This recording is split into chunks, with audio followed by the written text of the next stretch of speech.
Hello, and welcome to Bill Monty's Guide for Getting Older. Now, this is not a podcast about being old. It is a podcast about understanding the world we are growing older in, how we care for each other, how we protect what we've built, and how we make sense of the systems that are supposed to look out for us, especially when we need them the most. I'm your host, Bill Monty. Now, today's episode, first off, if I sound a little sick, it's because I'm a little sick, but podcasting halts for no germ. So I do apologize if the sound's a little bit off or some of my words are a little garbled. I did feel it was important to come on and record today in response to YouTube video, TikTok videos, and articles that I've been reading this week that seem to be attacking baby boomers. Sit back. Let's get started. Welcome to Bill Monty's Guide for Getting Older. So I do not have the article directly in front of me, so I'm going to be doing some of this from memory. But apparently there are some millennials that are upset with baby boomers. They say that baby boomers have no empathy for them, that we don't understand how difficult life is, that we make judgments, that we sit in our mansions or our homes that we have paid for from jobs from which we retired after 40 years, and we don't understand everything that they're going through. In particular, there was one TikTok, I think it was TikTok, from Canada, which surprised me. I've said before on this podcast, you can even go back to the episode, I'll put it in the show notes if you want a link, about how kind the people in Canada are. So I can only imagine the frustration this young man feels. What I don't understand is why he's trying to blame other people for it. So I thought I'd just kind of come on and briefly talk about my feelings, offer some advice. I doubt this young man will ever hear this podcast, but if you know him, pass it on, won't you? Well, let's answer the question first. Do baby boomers have no empathy for millennials or other generations that are doing things right now that we don't understand? So let's talk about pronouns. Let's talk about how they're struggling to buy homes, to find housing, to keep permanent jobs. I don't know where the idea came from that this is baby boomers' fault or that we're the ones doing the judging. Now, are there some people in a baby boomer generation who do make disparaging comments or might have thoughts that seem judgmental towards millennials? Oh, of course. But the first bit of advice that I would give the people on YouTube or the TikTokers is try not, especially this young age in life, try not to paint a group of people with a broad brush that says, well, this is one group of people and this is how they all act. A little warning. When we've done that in the past, we ended up with slavery. We ended up with concentration camps. All of my life, and I came of age in the 70s, so I was raised in the 60s and 70s, became an adult really in the 80s. We have tried to get away from that kind of thinking and try to become more universal and accepting of those around us. I, too, am discouraged by the backward motion that we seem to be taking towards some of these civil rights and towards some of this acceptance that my parents and my generation fought for so hard. You know, it's easy to sit back and say, well, let's blame the current president and administration because they seem to foster this divisive attitude. But I have to say that they didn't just walk in the door and start leading. There were, whether or not you believe they had the most votes or not, there were millions of people that voted for them. And this is not the only country.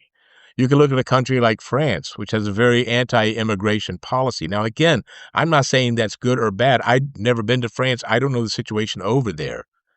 But when you start saying we're going to start excluding certain people and certain groups from things, or we're going to start blaming certain people or certain groups for our problems, then we're getting away from the whole idea of accountability, of responsibility.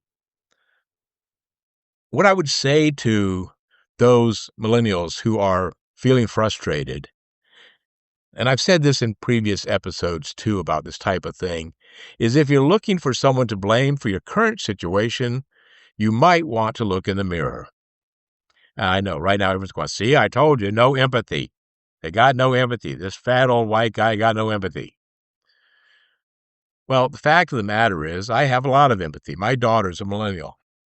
I love her dearly.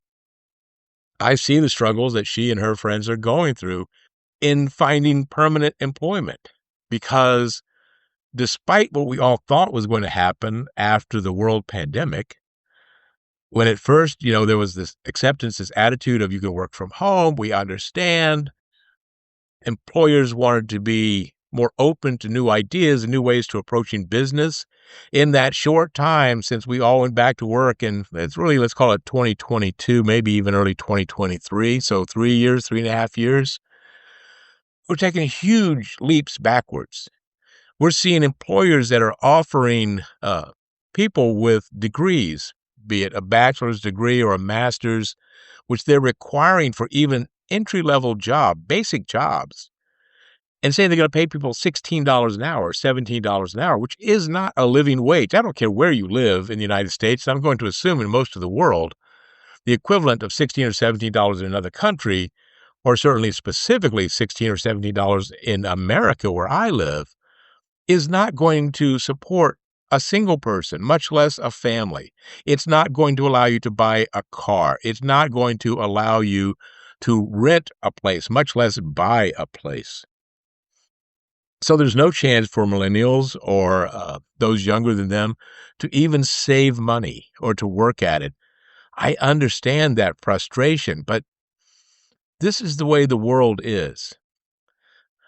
When I was growing up, yes, my first apartment cost $175 a month. It was an efficiency. Didn't even have one bedroom.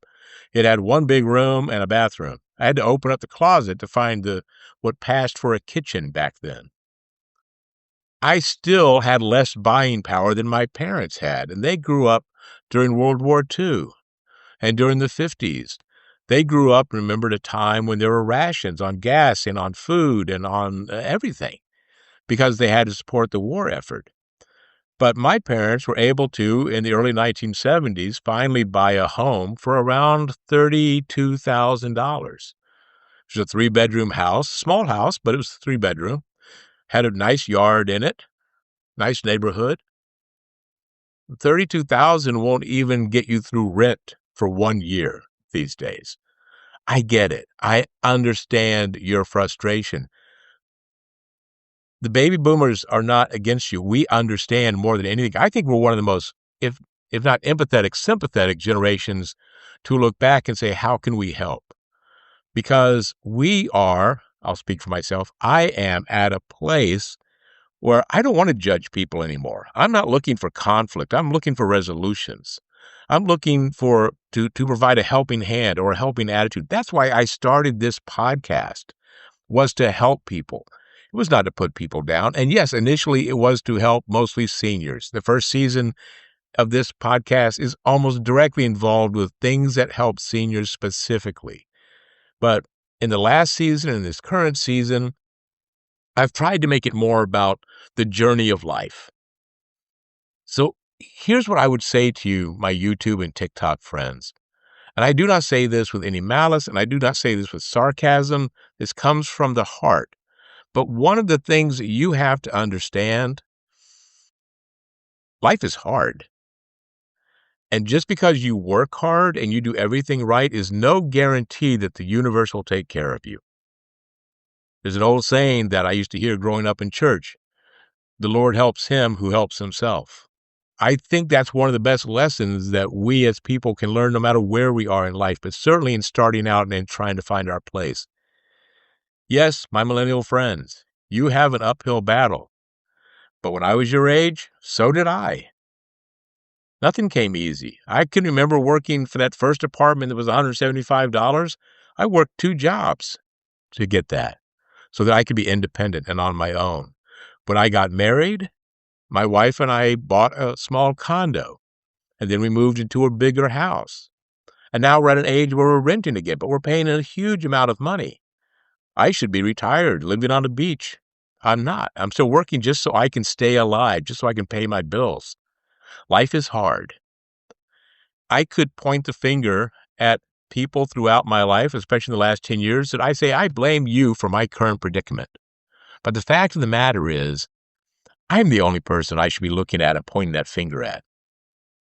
Because when it comes down to it, there's no getting around the life is hard reality.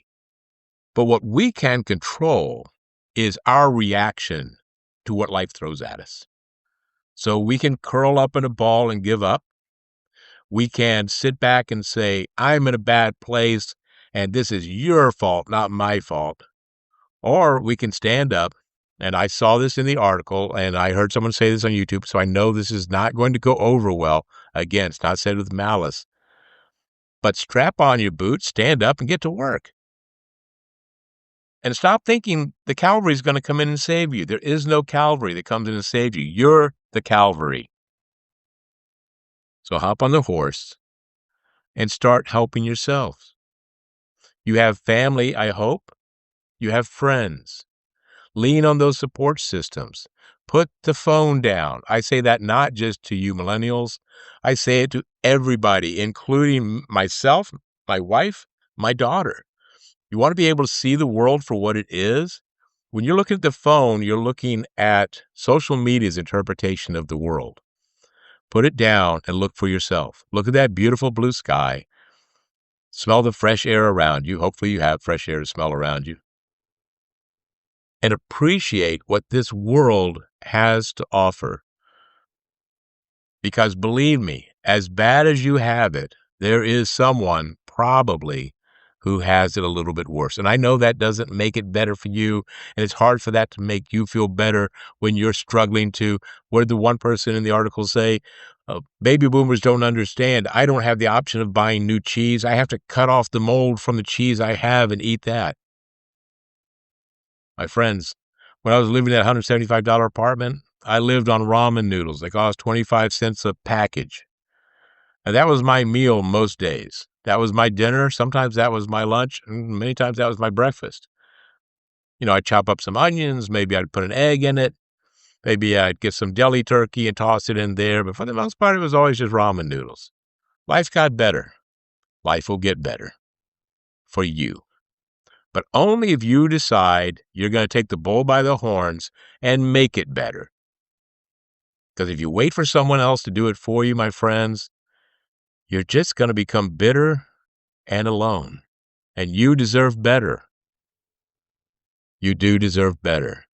Tell yourself that. I'll be back in just a moment. Hi, this is Bill Monty, and if you enjoy the podcast, sharing episodes, spreading the word, well, truly that means a lot, and it helps the show grow like you wouldn't believe. But if you'd like to support the podcast a little further, I ask you to please click the Buy Me a Coffee link that you can find in the show notes. Your support helps offset production and hosting costs so I can keep bringing you more stories, memories, and conversations in each episode. And besides, podcasting is a thirsty business, so I appreciate you filling my cup with some Joe. Hey, thanks for listening. Thank you for being part of the journey. And if you can, thank you for buying me a cup of coffee. I hope I was clear in what I said.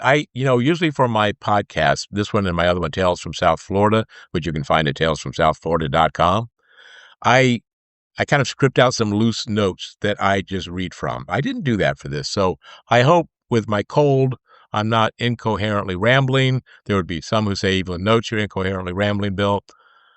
But I hope I made the point, and I hope you understand, again, that it comes from a place of giving. If I could reach out and help each and every one of you, I would. But the most I can give in my little podcasting studio is the best advice that I have and that I have learned from being on this earth almost 7 decades. I hope it helps. I hope that you stand up and take advantage of all that life has to offer you, because it has a lot to offer. And bitterness shouldn't be a part of it. Please remember to hit that subscribe if you enjoyed this episode or any of our episodes. It's free to subscribe or follow, depending on the platform that you're on, and it just will send you a reminder when new episodes become available for Bill Monty's Guide for Getting Older. If you could be so kind as to like and to comment and to share with other people who might enjoy this podcast, that does help our podcast grow, and that support is so important. If you'd like to even take the support a little bit more, go into the show notes and click that Buy Me a Coffee link. Until next time, my friends, I remind you to please be safe and be kind. If it's warm outside but you're feeling colder, not sure what to do without a friendly shoulder, you're not alone, so start feeling bolder. Welcome to Bill Monty's Guide for Getting Older. Hi, this is Bill Monty, inviting you to take a talk down memory lane on the podcast Tales from South Florida, where we dive into the people, places, and events that make our corner of the Sunshine State unlike any place, anywhere. So sit back, grab your headsets, get a slice of key lime pie, and come along for the ride. Full episodes, music, videos, and more are available at talesfromsouthflorida.com. Tales from South Florida, where the stories meet the sea.